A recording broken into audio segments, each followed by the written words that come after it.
Et bonjour à tous, c'est Takumashi et aujourd'hui on se retrouve pour une nouvelle vidéo qui est un top 5 des applications de Cydia. Alors c'est un top 5 général, c'est-à-dire que c'est mes applications préférées du moment, disponibles sur le dernier firmware 6.1. Alors on commence tout de suite avec la cinquième position qui est le tweak Nitrous. Donc qu'est-ce que c'est Nitrous? C'est tout simplement une application qui va booster les applications que vous allez lancer au démarrage. Par exemple vous lancez, je ne sais pas moi, l'application musique. Et bien en fait son temps de lancement va être facilité grâce à l'application Nitrous. Bon là vous pouvez pas vraiment voir parce que je filme en même temps directement sur mon iPad donc c'est légèrement plus lent. Mais sinon j'ai constaté quelques petites améliorations même si pour moi sur l'iPad 4 il n'y a pas vraiment besoin de l'application Nitrous. Mais si vous avez un vieil iPhone, un vieil iPad, et ben cette application là est vraiment géniale pour tous les anciens modèles. Ensuite, à la quatrième position, on a le tweak Barrel. Alors Barrel, qu'est-ce que c'est? C'est tout simplement, quand je navigue comme ça à travers les applications, vous avez un petit mouvement de rotation. Et en fait, avec Barrel, vous pourrez configurer comme bon vous semble cette application. Regardez, Barrel. Donc là, on passe. Voilà. Alors par exemple, vous avez plusieurs modes. On va choisir juste un mode pour vous montrer. On a, allez, on va prendre Flippy. Voilà. Donc Flippy, vous voyez que, regardez, c'est un autre effet encore, et vous en avez énormément des effets. Enfin, je vous laisse regarder la liste encore une fois, vous en avez vraiment beaucoup. On va finir sur page zoom, voilà. Alors, ensuite, on a en troisième position le tweak iFile. Alors, c'est toujours un incontournable. Voilà. Donc, iFile, en fait, vous permet directement d'accéder à tous les dossiers ressources de votre iPhone, iPad ou iPod Touch. Donc ça peut servir pour beaucoup de manipulations. Par exemple, vous téléchargez des jeux de Game Boy Advance, donc vous allez sur votre émulateur, et grâce à ça, vous allez pouvoir envoyer les jeux directement sur l'émulateur de Game Boy, sans passer par l'ordinateur. Donc ça c'est quand même pas mal. Vous pouvez ensuite éditer, ajouter des musiques, enfin vous pouvez faire énormément de trucs avec iFile. Et c'est pour ça que c'est une application que je conseille. C'est plutôt une application gratuite, une application utile, pardon, parce que justement, je crois qu'elle est payante, bon, je ne sais plus. Enfin, même si elle est payante, vous avez des sources que vous pourrez trouver gratuitement. Ensuite, en deuxième position, on a le tweak Oxo.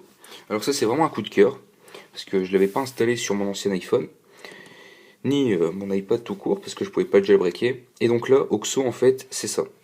Donc toutes les applications en tâche de fond, quand vous appuyez deux fois sur Home, ça donne ceci. Alors je vous explique rapidement. Vous avez par exemple ici l'application Cydia, ici. Et en fait vous voyez où vous étiez arrivé sur Cydia, sur la page d'accueil. Si vous voulez fermer cette application de tâche de fond, vous avez juste à la glisser vers le bas. Ensuite pour Safari, regardez, si vous touchez l'application, vous revenez pile à l'endroit où vous étiez arrivé. Voilà. Ensuite, qu'est-ce qu'on a en plus ici? Donc là, ici on peut régler le son. Ici, on peut régler la luminosité. Donc ça, je sais pas si vous le verrez si je filme, mais sinon ça règle la luminosité, excusez-moi. Vous avez également un accès direct à l'application musique. Ça, c'est vraiment pas mal non plus. Et c'est à peu près tout pour cette application. Vous pouvez également en fermer deux à la fois. Comme ça, c'est extrêmement rapide.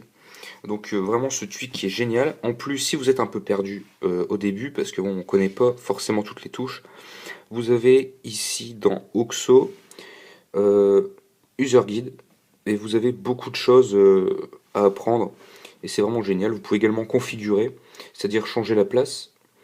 Par exemple, donc ça c'est pas disponible sur l'iPad, c'est disponible que sur l'iPhone, mais vous avez plein de petits add-ons qui permettent vraiment d'avoir accès à tout. Par exemple, vous voulez faire un respring, et bien vous l'installez sur votre iPhone et vous pourrez faire un respring grâce à cette application-là. Non, c'est pas disponible sur iPad encore, il y a une mise à jour qui va arriver. Et pour la première place, j'ai mis Adblocker, parce que pour moi c'est vraiment une application fantastique. Elle bloque toutes les pubs. Alors regardez, par exemple ici sur mon forum, normalement vous avez une pub qui est ici. À l'endroit ici pile où je vous montre en ce moment, vous avez une pub. Et donc ça supprime toutes les pubs de quasiment tous les sites. Enfin, je n'ai pas encore eu de pub depuis que j'ai installé cette application, même sur DP Stream. J'ai aucune pub, alors que pourtant DP Stream c'est vraiment envahi de publicité. Donc là j'ai vraiment rien à dire sur Adblocker.